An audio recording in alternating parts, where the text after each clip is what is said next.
Hello friends, आप सबका फिर से स्वागत है हमारे यूट्यूब चैनल मानव श्रृंखला में। स्वराज यह मेरा जन्मसिद्ध अधिकार है और मैं इसे लेकर ही रहूँगा।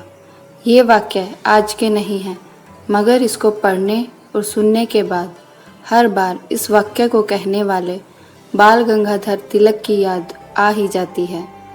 ऐसे उत्साह और जोश भरने वाले बाल गंगाधर तिलक का आज जन्मदिन है।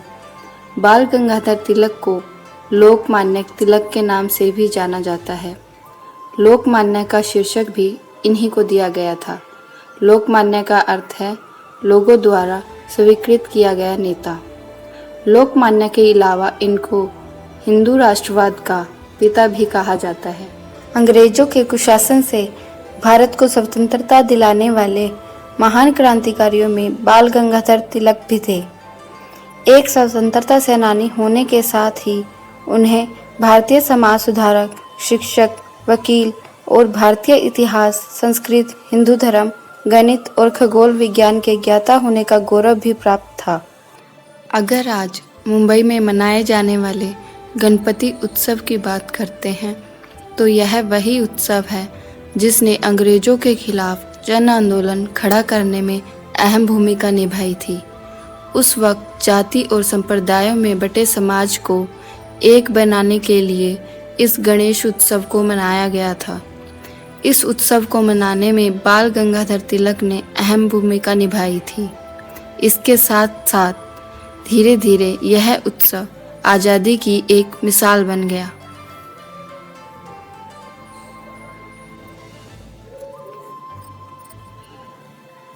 आइए इनके बारे में अब विस्तार से जानते हैं।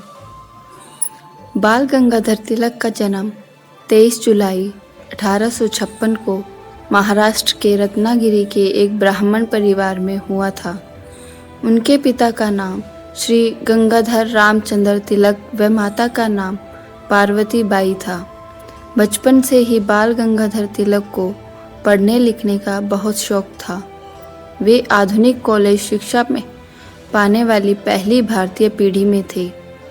उनके पिता का नाम श्री गंगाधर रामचंद्र तिलक व माता का नाम श्रीमती पार्वती बाई था। बचपन से ही उन्हें पढ़ने लिखने का बहुत शौक था। वे आधुनिक कॉलेज शिक्षा पाने वाली पहली भारतीय पीढ़ी में थे। यह उनकी विद्वता ही थी कि बड़ी संख्या में लोग उनके अनुयायी थे और उन्हें लोकमान्य की उपाधि मिली। 1871 में बाल गंगाधर तिलक की शादी तापी बाई से हुई, जिन्हें बाद में सत्यभामा बाई के नाम से जाना गया। बाल गंगाधर तिलक एक उच्च कोटि के शिक्षक थे। देशवासियों को शिक्षित करने के लिए उन्होंने कई शिक्षा केंद्रों की स्थापना की। देश के लोगों में आज़ादी की अलग जगाने के लिए बाल गंगाधर तिलक ने मराठा दर्पण और केसरी नाम से 2 मराठी अखबार निकाले जो बहुत लोकप्रिय हुए, जिनके पाठकों की संख्या बहुत थी। इन अखबारों में तिलक ने अंग्रेजों की क्रूरता और भारतीय संस्कृति के प्रति उनकी हीन भावना पर अपने विचार खुलकर व्यक्त किए।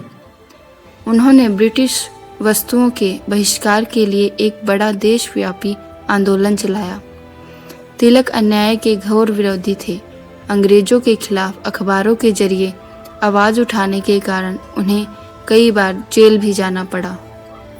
3 जुलाई 1908 को तिलक को अखबार में लिखे उनके एक लेख, जिसमें उन्होंने क्रांतिकारियों प्रफुल्ल चाकी और खुदीराम बोस के बम हमले का समर्थन किया था, के कारण देशद्रोह के आरोप में गिरफ्तार किया गया। इसके लिए उन्हें 6 साल के लिए बर्मा के मंडले जेल में भेज दिया गया और साथ ही 1000 रुपये का जुर्माना भी लगाया गया। जेल में रहते हुए तिलक ने 400 पन्नों की किताब गीता रहस्य लिखी, जिसमें उन्होंने श्रीमद् भगवद गीता में श्री कृष्ण के बताए कर्म योग की वृहद व्याख्या की। तिलक का मानना था कि जब देश गुलामी की बेड़ियों में जकड़ा हो तब भक्ति और मोक्ष नहीं, कर्म योग की ज़रूरत है। गीता पर अपने विचारों से तिलक ने लोगों को उनके वास्तविक कर्तव्यों का बोध कराया। जेल में रहकर ही बाल गंगाधर तिलक ने भारतीय राष्ट्रवादी आंदोलन के लिए दृढ़ संकल्प लिया और रिहा होने पर 1916 में एक राष्ट्रीय राजनीतिक संगठन होम रूल लीग की स्थापना की। बाल गंगाधर तिलक ने नारा दिया कि स्वराज्य मेरा जन्मसिद्ध अधिकार है और मैं इसे लेकर रहूंगा। देश को स्वतंत्र कराने के लिए दृढ़ निश्चयी बाल गंगाधर तिलक ने समाज सुधार के लिए भी काफ़ी सराहनीय कार्य करे। उन्होंने बाल विवाह जैसी कुरीतियों का घोर विरोध किया और इसे प्रतिबंधित करने की मांग की। तिलक ने विधवा पुनर्विवाह का भी समर्थन किया। जातिवाद और छुआछूत के वे कट्टर विरोधी थे। मुंबई में अकाल और पुणे में प्लेग की बीमारी के दौरान उन्होंने लोगों की बहुत सेवा की। कठिन बीमारी के चलते 1 अगस्त 1920 को बाल गंगाधर तिलक का मुंबई में निधन हो गया। यह देश के लिए एक अपूरणीय क्षति थी। आधुनिक भारत के निर्माता और भारतीय क्रांतिकारी के जनक के रूप में उन्हें देश आज भी याद करता है। बाल गंगाधर तिलक की एक दुर्लभ प्रतिमा विक्टोरिया गार्डन में भी देखी जा सकती है, जिसे सरदार वल्लभ भाई पटेल ने बनवाया था, जिसका उद्घाटन महात्मा गांधी ने किया था। तिलक की यह प्रतिमा अप्रतिम है, जिसमें वे एक कुर्सी पर बैठे हैं, जिसके नीचे लिखा है स्वराज्य म्हारो जन्मसिद्ध हक छे। तो आज हमने बाल गंगाधर तिलक के जीवन के सफ़र के बारे में जाना। मानव श्रृंखला की ओर से उन्हें विनम्र श्रद्धांजलि।